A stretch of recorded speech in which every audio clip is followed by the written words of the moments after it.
이번 시간에는요, 웨슬리 기념 주일로서 성령이 오시면 이전으로 돌아갈 수 없습니다 라는 제목으로 하나님 말씀 증거하도록 하겠습니다.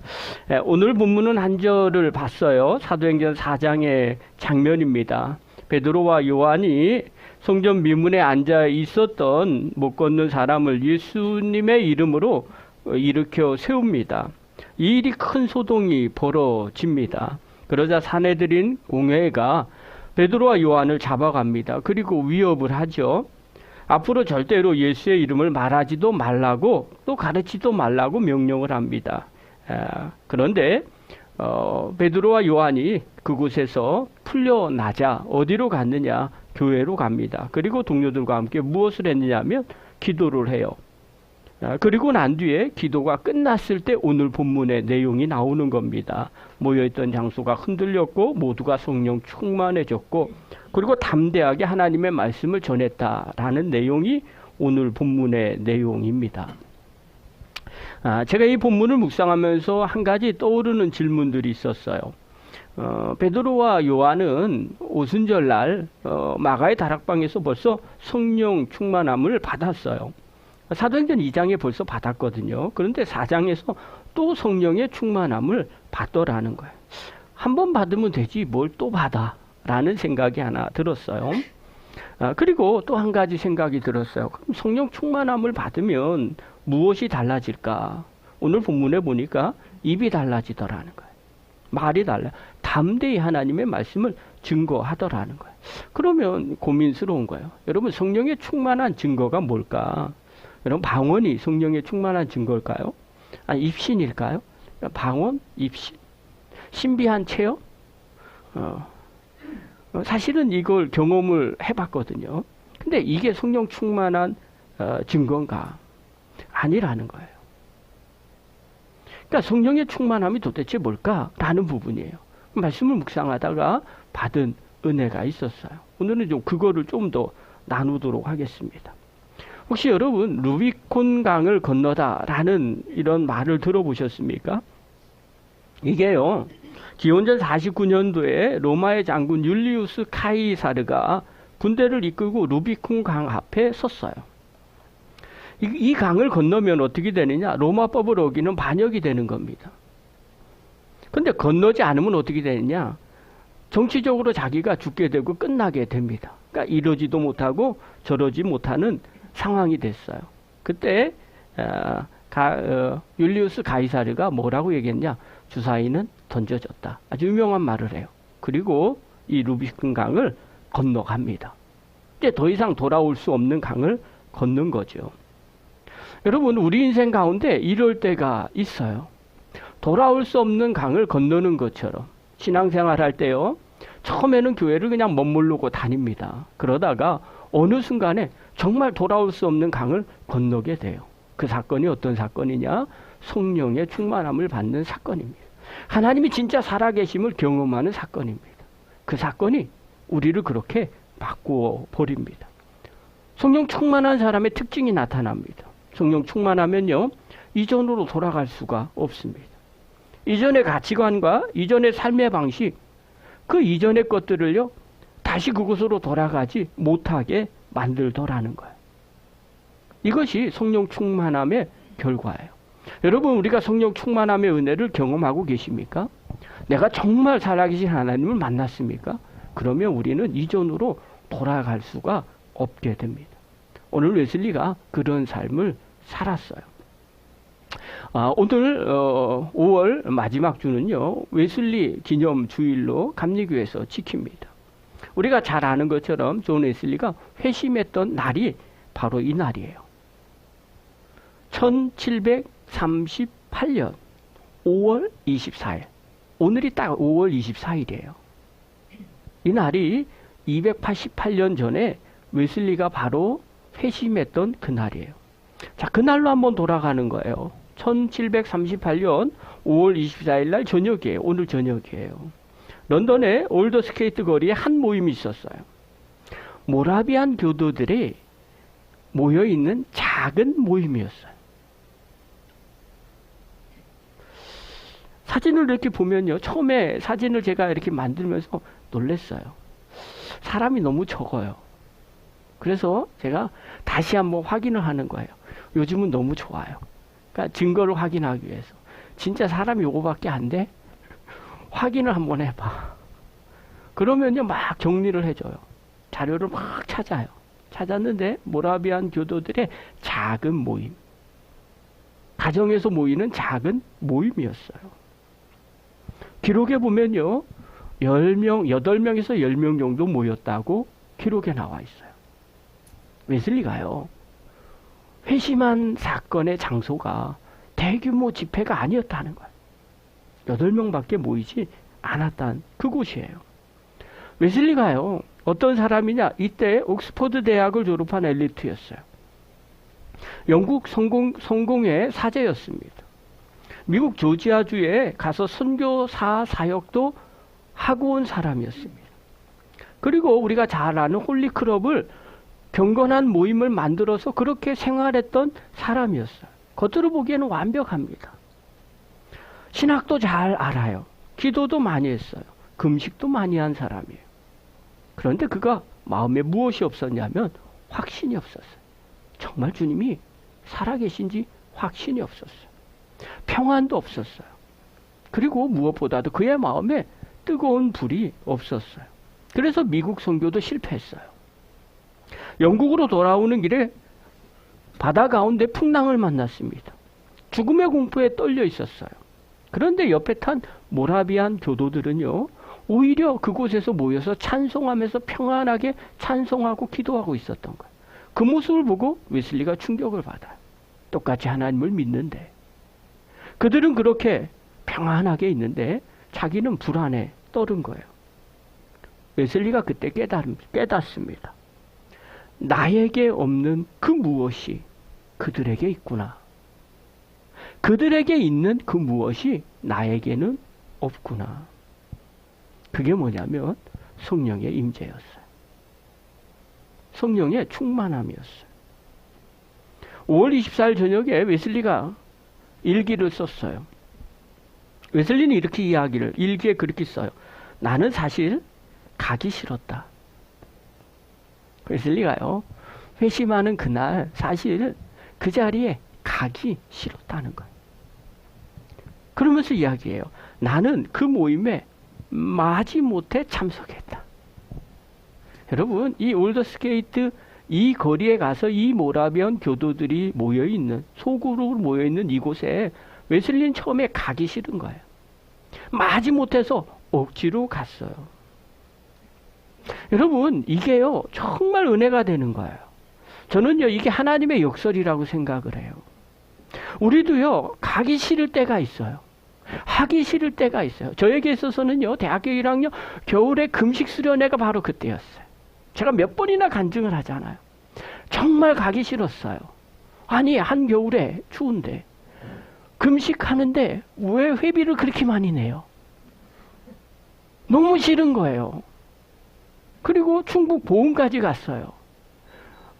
거기까지 가는 게 너무너무 싫었어요. 우리 인생 가운데, 그런데 거기 가기 싫었는데요. 그리고 그 다음날 저녁에 집회하는 것도 다 싫었어요. 근데 그날 새벽에 하나님의 역사가, 그 다음날 새벽에 하나님의 역사가 일어났어요. 그래서 제 인생이 완전히 바뀌었어요. 우리가요, 그럴 때가 있어요. 수련회 가기 싫을 때가 있어요. 예배 드리러 나오기 싫을 때가 있어요. 정말 정말 싫어요. 기도하기도 싫을 때가 있어요. 그런데 그때 하나님이 우리의 인생을 바꿔 놓으시더라는 거예요. 마틴 루터가요, 가기 싫은데 억지로 갔습니다. 그리고 기록에 의하면 8시 45분에 누군가가 마틴 루터 로마서 주석 서문을 읽고 있었어요. 그리스도를 믿는 믿음으로 우리의 마음에 일어나는 변화에 대한 내용이었어요. 바로 그 순간에 웨슬리는 아주 중요한 이야기를 해요. 우리가 다 아는 거예요. 나는 내 마음이 이상하게 뜨거워지는 것을 느꼈다. 로마서 서문을 자기가 읽은 것도 아니에요. 옆에 사람이 읽는 걸 그냥 그냥 듣고 있는데 자기도 모르게 내 마음이 뜨거워지는 것을 느꼈다는 거예요. 웨슬리 이렇게 썼어요. 이상하게 뜨거워졌다. 여러분, 설명할 수 없이 그냥 마음이 뜨거워진 거예요. 논리적으로 풀 수가 없었어요. 그냥 뜨거워진 거예요. 그리고 웨슬리가 이렇게 말을 했어요. 나는 내가 진정으로 그리스도를 믿고 있다고 느꼈다. 그리고 그분께서 나의 죄까지도 가져가셨다는 확신이 내게 주어졌다.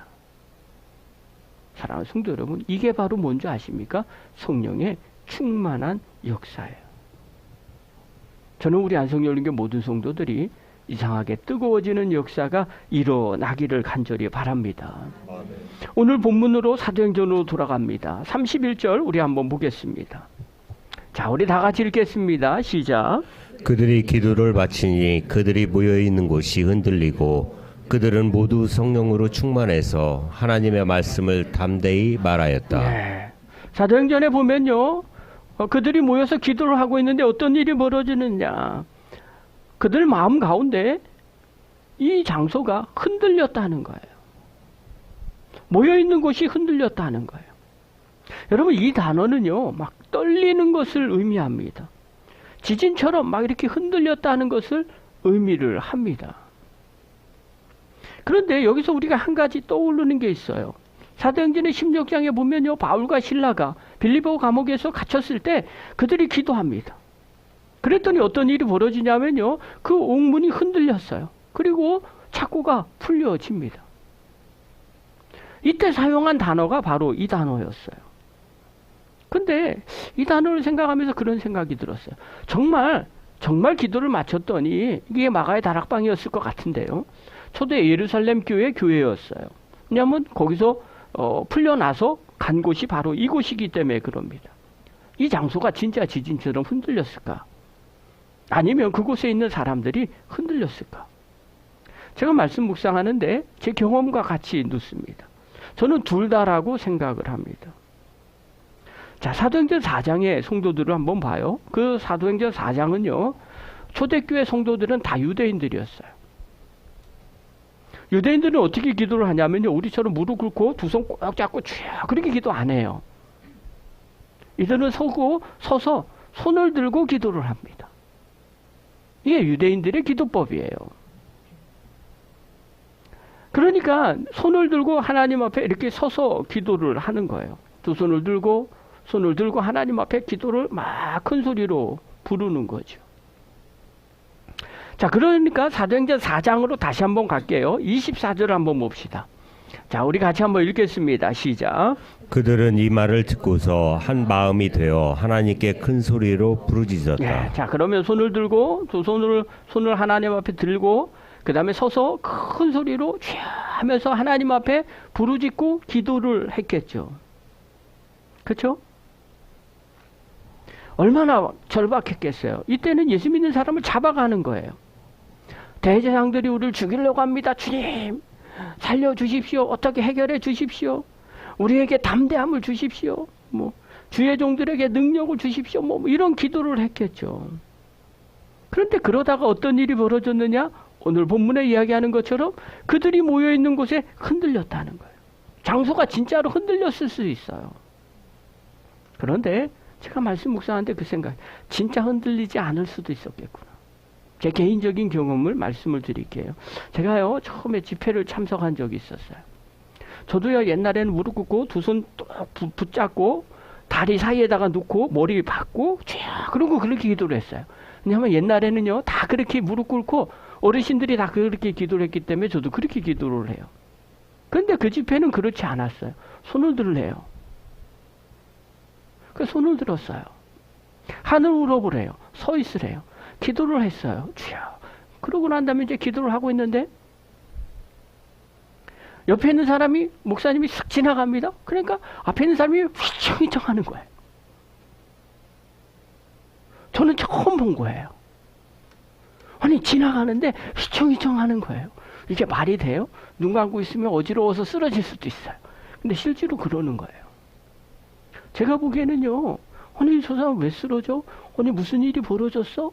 왜 저렇게 휘청휘청해? 넘어지는 사람도 있고요. 쿵하는 사람도 있고요. 별의별 사람들이 다 있는 거예요.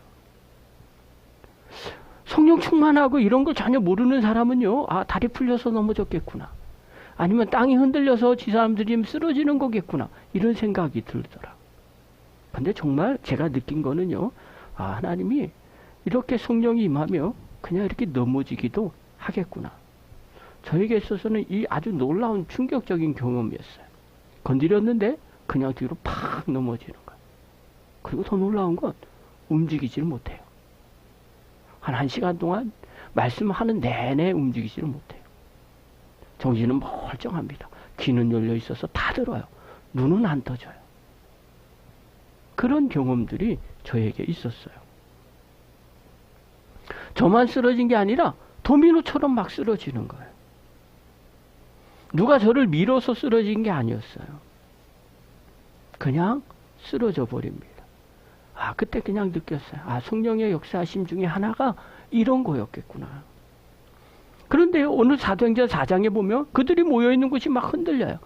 느낌이 그런가? 아, 이런 거겠구나. 어떻게 알 수 있어요? 사람들이 막 쓰러지는 거, 막 흔들리는 모습을 보고 아, 이곳이 흔들렸겠구나 라는 생각이 들은 거예요. 사랑하는 성도 여러분, 주님이 함께하면요 전혀 생각하지 못하는 일들이 일어나요. 흔들리는 역사가 일어납니다. 서 있던 사람이 흔들렸던 것처럼. 그것뿐만 아니라요, 우리의 인생의 가치관도 흔들립니다. 하나님의 역사심으로 바뀌어버립니다. 그 역사가 일어나는 거예요. 웨슬리도요, 이곳에 모여 있었어요. 그랬더니 그의 마음이 흔들렸어요. 이전과 다른 그 무엇인가가 그 안에 나타나기 시작합니다.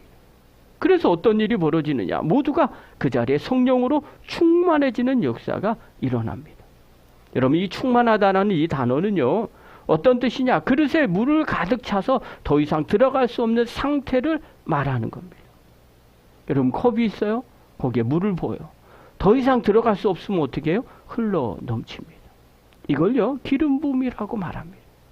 처음에는요, 흘러 넘치기 전까지는 모릅니다. 그런데 한 방울 두 방울 계속 들어가다 보면 어느 순간에 그게 흘러 넘치게 됩니다. 겉으로 드러나기 시작합니다. 그래서 그때 은혜를 누리는 거예요. 억지로라도 가는 그 순간이요, 마지막까지 꽉 찬 그 순간일 수 있다는 거예요. 그리고 그곳에 갔더니 그 한 방울의 물이 흘러 넘치게 됩니다. 마음이 나도 모르게 뜨거워지는 역사가 일어납니다. 사랑하는 성도 여러분, 우리 마음에 하나님의 말씀과 기도와 기름 부음의 은혜를 차고 넘치게 하시기를 바랍니다. 그럴 때 흘러 넘치는 역사가 일어납니다. 여러분, 성령님이 우리 안에 가득 채워지면 그때 어떤 일이 벌어져요? 성경은 분명하게 말합니다. 담대히 말하기 시작하더라는 거예요. 성령 충만하면요, 담대함이 생깁니다. 성령 충만하면요, 이전에서 가질 수 없었던 그 무엇이 나타납니다. 웨슬리가요, 성령 충만하지 않으니까 풍랑 가운데서 마음이 두려워 떨었어요.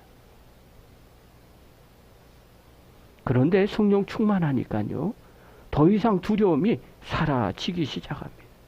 그리고 담대함이 생깁니다. 하나님이 살아계시고 역사하시고 또 하나님의 말씀을 증거하는 담대함이 생깁니다. 여기서 이 담대함이라는 거는요, 단어가 어떤 뜻이냐면요, 원래 그리스 민주주의에서 쓰던 말이에요. 시민이 광장에서 자유롭게 말할 권리, 그게 바로 담대함입니다. 그러니까 사람들 앞에서 선포하는 겁니다. 하나님의 말씀을 너희들이 들으라고 분명하게 선포를 하는 겁니다. 사랑하는 성도 여러분, 산헤드린 공회원 앞에서요, 이 베드로는요, 주님 만나기 전에, 성령 충만하기 전에는요, 주님이 십자가 지시기 전에 그는 3번 주님을 부인했던 사람입니다. 그런데 성령 충만한 베드로는 전혀 다릅니다. 산헤드린 공회원 앞에서 당당하게 사람 앞에 하나님의 말씀을 듣는 것이 더 나은지, 아니면 사람의 말을 들으 더 나은 건지 옳은 일인지 판단하라고 외칩니다. 똑같은 사람이었어요. 그런데 차이는 단 하나예요. 성령의 충만함을 받았느냐, 그렇지 않았느냐의 차이입니다. 사랑하는 성도 여러분, 성령 충만함을 받으면요, 이전과 같이 살 수가 없게 됩니다. 성령님이 함께 하시면 우리는 이전으로 돌아가지 않게 됩니다. 웨슬리는요, 회심한 이 사건 이후에 그의 삶은 전혀 다릅니다. 성령 충만한 후에 웨슬리의 삶은요, 53년 동안 말을 타고 25만 마일을 다니며 복음을 증거합니다.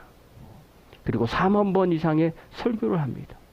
그래서 영국 전체를 흔들었고요, 산업혁명으로 어두워진 영국 사회를 변화시키는 주인공이 됩니다. 사랑하는 성도 여러분, 오늘 우리의 영적인 눈이 열려지시기를 바랍니다. 성령 충만함으로 뜨거운 역사가 일어나시기를 바라고요, 분명한 하나님의 살아계심을 경험하시고요, 또 담대하게 복음을 증거하는 믿음의 종이 되기를 간절히 축원합니다. 세상에서도 마찬가지예요. 한번 만나면요, 살아계신 하나님을 경험하면 이전으로 돌아갈 수가 없습니다. 제가요, 아주 좋아했던 목사님이 계십니다. 그래서 이분 설교를 아주 많이 들었어요. 100주년 기념교회를 담임하시고 은퇴하셨던 이재철 목사님입니다. 제가 이분을 왜 좋아하냐면요, 이분도 평신도였다가 나중에 신학을 하시고 그리고 목회자의 길을 걸었던 분입니다. 근데 이분이 처음에는 아주 잘 나가는 사업가였어요. 멋쟁이였고 또 풍류를 아는 사람이었습니다. 매일 밤 어떻게 살았냐면요, 밤늦도록 술을 마셨어요. 새벽 2시가 돼야 집에 들어오셨어요. 그러니까 목사님이 되기 전에 사업가였으니까요. 그리고 들어와서는요, 잠자는 아내를 깨워서 밥을 달라고 이야기했던 분이에요. 말씀을 이렇게 준비하는데 우리 아버님이 생각이 나는 거예요. 꼭 술 드시고 밤늦게 들어오시면 꼭 밥을 차려요. 그렇게 이야기를 하세요. 그리고 밥을 조금 드시다가 노래를 불러요. 그러다가 밥상을 엎어요. 항상 그러셨어요. 그러니까 어떻게 비슷해요, 다들. 예, 그러신 것 같아요. 그리고요, 잠을 자는 아내에게 밤에 들어와서 그렇게 밥상을 차려놓고 잔소리를 했다는 거예요. 자기는 괜찮은 남편, 능력 있는 젊은 사업가, 장래에 촉망되는 사람이야, 뭐 이렇게 계속 이야기를 했다는 거예요. 그런데 그가 주의 길을 걸어가는 사건이 하나 있었어요. 1984년도 8월 2일 새벽 2시, 어김없어요. 그날도 술에 취해서 집에 돌아왔어요. 근데 그날만, 이상하리마치 그날만 아내를 깨우지 않았다는 거예요. 술 먹고 들어와서. 그런 날도 있어야죠. 그렇죠? 그리고 무슨 마음이 들었는지 자기 열쇠로 조용히 문을 열고 들어갔답니다. 그러니까 들어가 보니까 아내가 엎드려 잠들어 있었다는 거예요. 그리고 머리맡에는 성경책이 있었다는 거예요. 남편을 기다리며 성경을 읽다가 잠들어 버린 거예요. 그런데 그 아내 얼굴 밑에 무엇이 있었냐면 하얀 노트 한 권이 있었다는 거예요.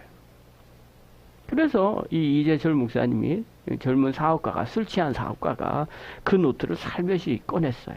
그리고 거기에 무엇이 적혀 있는지를 본 거예요. 근데 거기에 이렇게 나왔어요. 그분이 쓴 거예요. 그러니까 이재철 목사님 부인이 쓴 거예요. 나는 오늘도 버스를 타고 수유리 너머로 갔다. 시골길을 하염없이 걸으면서 오늘도 어김없이 죽음을 생각했다. 약을 먹고 죽을까? 아니면 손목을 그어서 죽을까? 그러나 그것은 내가 취할 길이 아님을 다시 한번 확인하고 돌아왔다. 나를 살리기 위해 십자가에서 돌아가신 주님께서 주님의 뜻을 위해 내게 주신 남편이므로 나는 사랑해야만 한다. 나는 할 수 없지만 주님께서 사랑하라 명령하심으로 나는 사랑해야만 한다. 주님 도와주세요. 나의 약함을 주님께서 잘 아시잖아요. 그렇게 부인이 쓴 거예요. 이걸 술 먹고 들어온 이재철 청년 사학가가 그걸 본 거예요. 근데 노트에는요, 여기저기 눈물 자국이 계속 있는 거예요. 그러니까 부인이 죽으려고 몇 번이나 왔다 갔다 막 그렇게 한 거를 그때 처음 깨달은 거예요. 이 글을 읽고요, 이재철 목사님이 간증을 하는 거예요. 자기가 그때 잠을 잘 수가 없었다는, 심장이 멎는 것 같았다는 거예요. 그리고 그 노트를 내려놓고 소재로 들어갔다는 거예요. 그리고 그곳에서 펑 소리 죽여가면서 펑펑 울었다는 거예요. 왜 울었냐고 이야기를 하니까 이재철 목사님이 간증에 그렇게 이야기해요. 이 세상에 태어나서 처음으로 자기 자신의 진짜 모습을 발견했다는 거예요. 아내가 죽음을 생각하고 있었던 그 순간에 나는 어디에 있었던가? 아내가 약 먹을까, 손목을 그을까 고민하던 그 밤에 나는 술집에서 무엇하고 있었는가? 그리고 그 자리에서 주님의 이름을 불렀다는 거예요. 이전처럼 자기 욕망을 위해서 부른 게 아니라 처참한 자기 실상을 알았기 때문에 더 이상 소망이 없기 때문에 낮고 낮은 마음으로 주님을 불렀다는 거예요. 그때 어떤 일이 벌어졌냐면요. 이재철 목사님이 고백이 이래요. 그 순간 누군가 등 뒤에서 저를 감싸 안아 주었습니다. 매우 포근했습니다. 제가 우는 소리에 잠이 깬 아내가 들어왔나 보다 하고 뒤를 돌아보았으나 아무도 없었습니다. 착각이었나 보다 하고 다시 눈을 감았습니다. 그러자 누군가 제차 포근히 안아주는 것이었습니다. 그 포근함이 처음보다 더 강했습니다. 사랑하는 성도 여러분, 그 새벽에 누가 술 먹은 이 사람을 안아주고 있었을까요? 바로 성령님이셨던 거예요. 그분의 고백이에요. 웨슬리에게는요, 어떤 일이 벌어져요? 이 상아리마치 뜨거워지는 마음이었어요. 막 쓰러진 게 아니에요. 미친 것처럼 막 날뛴 게 아니에요. 이 상아리마치 마음이 뜨거워짐을 느낀 거예요. 이분은요, 포근함을 느낀 거예요. 성령님이 찾아오신 거죠. 그 새벽 이후에 이재철 목사님이 어떻게 되셨는지 아십니까? 사업을 싹 정리했어요. 그리고 신학교에 갔습니다. 그리고 주님의 교회를 개척했어요. 약속한 대로 10년 만에 떠납니다. 그리고 스위스 제네바 한인교회를 섬기고요. 그리고 100주년 기념교회를 섬겼습니다. 그가 고백합니다. 그날 새벽 이후에 자신은 그 이전으로 돌아갈 수가 없었다는 거예요. 왜요? 성령의 충만함을 경험했기 때문에 그런 겁니다. 사랑하는 성도 여러분, 하나님의 놀라운 은혜가, 성령의 충만함이 여러분 삶 가운데 날마다 있기를 바랍니다. 성경에도 마찬가지예요. 우리는요, 막 넘어지는 것만 생각합니다. 특별한 걸 생각해요. 그러지 않아요. 이 상아리 많지 뜨거워지는 경험이 우리 안에 있어요. 엠마오로 가는 두 제자도 마찬가지예요. 예수님이 십자가에서 죽으셨다고 고백했을 때 그들은 엠마오로 가고 있었어요. 그런데 주님이 부활하신 주님이 동행하시고 말씀을 풀어주셨어요. 그때 그들이 뭐라고 고백하는 줄 압니까? 이 상아리 많지. 마음이 뜨거워지는 걸 느꼈어요. 누가복음 24장 32절 우리 한번 읽겠습니다. 시작. 그들이 서로 말하였다. 길에서 그분이 우리에게 말씀하시고 성경을 풀이하여 주실 때 우리의 마음이 뜨겁지 않았더냐. 네. 여러분, 이 뜨거움은 어떤 뜨거움이에요? 막 불타갖고 뭐 불난 집에 호떡처럼 막 그런 거예요? 아니에요. 이 상아리 많지. 마음이 잔잔하게 뜨거워지는 거를 경험한 겁니다. 사랑하는 성도 여러분, 성령님이 역사하시면요, 우리의 마음이 이 상아리 마치 뜨거워집니다. 자기도 모르게 자꾸 그걸 더 생각하게 됩니다. 그리고 우리의 삶을 바꿔놓습니다. 이전과 전혀 다른 사람으로 바꿔놓습니다. 하나님은요, 지금이나 그때나 지금이나 동일하신 하나님이십니다. 우리 안에 성령으로 충만케 하십니다. 이 상아리 많지 마음에 뜨거움을 하나님이 허락해 주십니다. 그리고 이전과 다른 삶을 살기를 원하십니다.